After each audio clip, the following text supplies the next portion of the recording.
और आइए अब हम आपको दिखाते हैं कि सीज फायर के बाद कैसे ईरान के नए निर्णय ने फिर से इजराइल की नींद उड़ा दी है। जी हां, न्यूक्लियर पावर बनने की जिद पर अड़े ईरान ने एटम बम बनाने की दिशा में 3 बड़े और बेहद महत्वपूर्ण कदम उठा लिए हैं।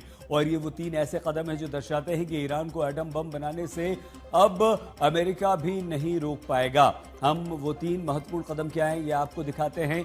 देखिए, जैसे सबसे पहले ईरान के संसद में आज एक बिल पास कर लिया गया जिसके तहत अब ईरान अंतर्राष्ट्रीय परमाणु ऊर्जा एजेंसी यानी कि IAEA के साथ अपने परमाणु कार्यक्रम की कोई भी जानकारी साझा नहीं करेगा, जो कि पहले उसे करनी पड़ती थी। मतलब यह हुआ कि अब यह किसी को पता नहीं चल पाएगा कि ईरान की न्यूक्लियर साइट्स पर क्या चल रहा है, वो परमाणु बम बनाने की दिशा में कितना आगे बढ़ गया या बना लिया।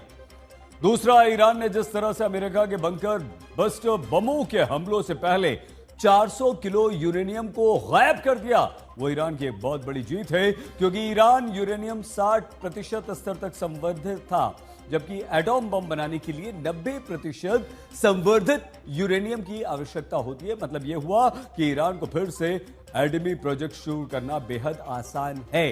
तीसरा, ईरान ने इजराइल की खुफिया एजेंसी मोसाद के जासूसों पर पैनी नजर रखना शुरू कर दिया है, उन्हें चुन चुनकर मारना शुरू कर दिया है, क्योंकि मोसाद के ये जासूस ईरान के एटमी प्रोजेक्ट की जासूसी कर रहे थे और इसीलिए ईरान ने मोसाद के 5 जासूसों को तो सरेआम फांसी पर लटका दिया है।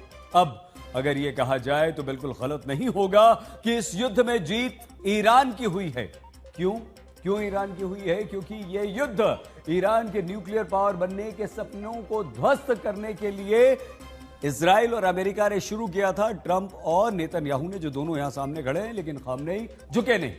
और ईरान ने सीज फायर के बाद अपने उसी एटमी प्रोजेक्ट को फिर से शुरू करने का दुनिया के सामने ऐलान कर दिया है। तो आपको दिखाते हैं कैसे ईरान इस युद्ध में बाजी मार गया है।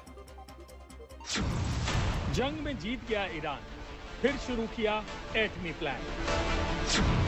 अमेरिका के B-2 बॉम्बर बेकार गए, ईरान ने यूरेनियम बचा लिया। ईरान का परमाणु प्रोग्राम जिंदा है, इजराइल को बड़ा नुकसान हो गया। ईरान ने 400 किलोग्राम यूरेनियम बचाया, इजराइल का दिमाग चकराया। एटम बम के लिए ईरानी संसद में नया बिल पास, अब मोसाद भी फेल।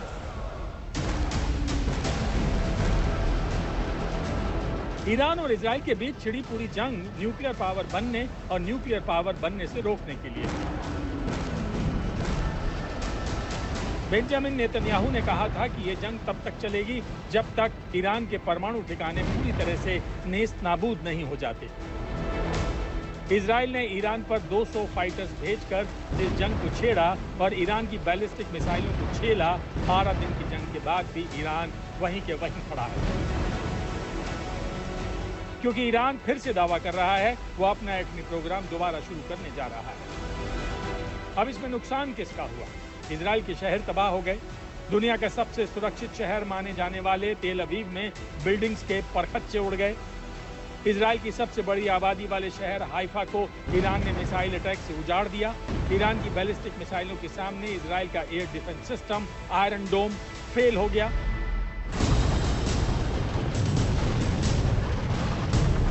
और ईरान को क्या नुकसान हुआ? इजरायली हमलों में उसके परमाणु वैज्ञानिक मारे गए।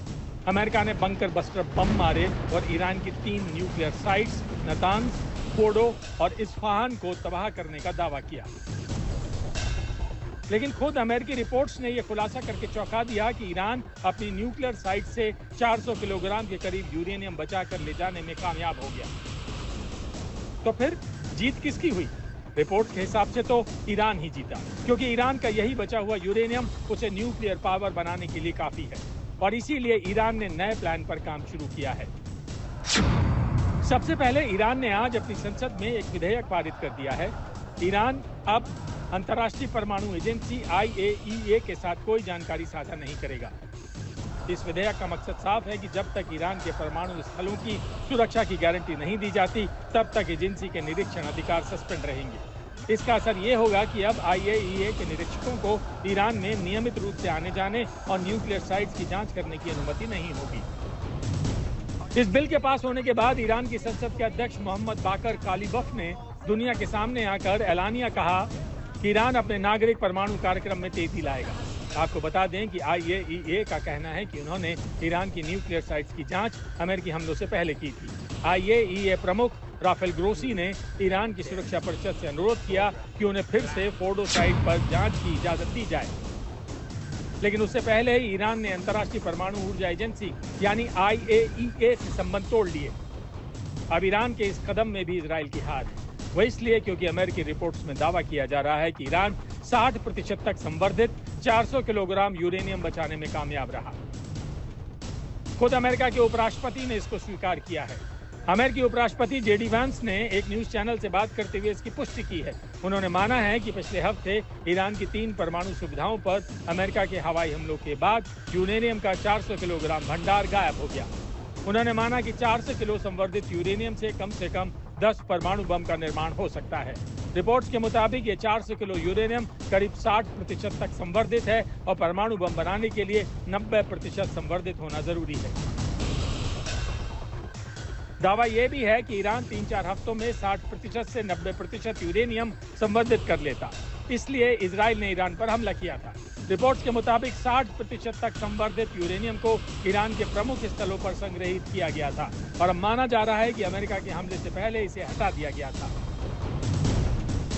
हालांकि अमेरिकी उपराष्ट्रपति JD वैंस ने यह भी दावा किया है कि अमेरिका को यकीन है कि फोर्डो, नतांज और इस्फहान में मौजूद ईरानी परमाणु ठिकानों को या तो गंभीर क्षति पहुंची है या वो पूरी तरह से नष्ट हो चुके हैं। JD वैंस ये भी कहते हैं कि वो इसकी सटीक जानकारी नहीं दे सकते हैं और इसको लेकर वो पूरी तरह से निश्चित नहीं है। JD वैंस ने कहा है कि ईरानी परमाणु स्थलों पर अमेरिकी हमलों के बाद गायब हुए 400 किलोग्राम अत्यधिक संवर्धित यूरेनियम के संबंध में अमेरिका आने वाले हफ्तों में ईरान के साथ बातचीत करेगा। अमेरिकी हमलों से पहले ली गई सैटेलाइट तस्वीरों में फोर्डो परमाणु सुविधा के बाहर 16 ट्रकों का काफिला दिखाई दिया था। ईरान के उप विदेश मंत्री अली बाकेरी कहत रवांची ने कहा है कि हमने लगभग पूरा संवर्धित यूरेनियम हमलों से पहले गुप्त स्थान पर पहुंचा दिया था। इस बयान ने दुनिया भर में हलचल मचा दी है। क्या ईरान को हमलों की भनक पहले से थी? अगर हाँ, तो क्या ये यूरेनियम ईरान के अंदर किसी बंकर में छिपा है? क्योंकि ईरान के पास पहले से ही कई अघोषित भूमिगत ठिकाने हैं। हालांकि एक्सपर्ट्स का मानना है कि अमेरिकी हमलों के बाद ईरान को बचे हुए यूरेनियम को 90% तक संवर्धित करने में वक्त लगेगा, क्योंकि ईरान के पास अब वो क्षमता नहीं बची है। लेकिन ईरान ने जिस तरह से यूरेनियम को बचाया है और कहीं गुप्त ठिकाने पर छुपाया है, वो इजराइल और अमेरिका दोनों के लिए सिरदर्द जरूर बन गया है। इसीलिए इजराइल ने ईरान के अंदर फिर से अपने जासूसों को यूरेनियम का पता लगाने के लिए छोड़ा है।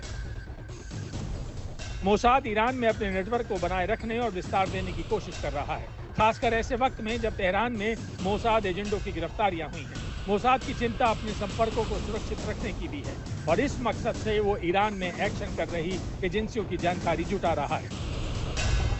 लेकिन इस दफा ईरान भी सबसे ज्यादा मोसाद के जासूसों पर ही नजर रख रहा है। हर दिन ईरान मोसाद के 5 जासूसों को सजाए मौत सुना रहा है। अब तक 300 लोगों को सजा दी जा चुकी है, जबकि हाल ही में 3 जासूसों को फांसी भी दी गई है। आज तक ब्यूरो।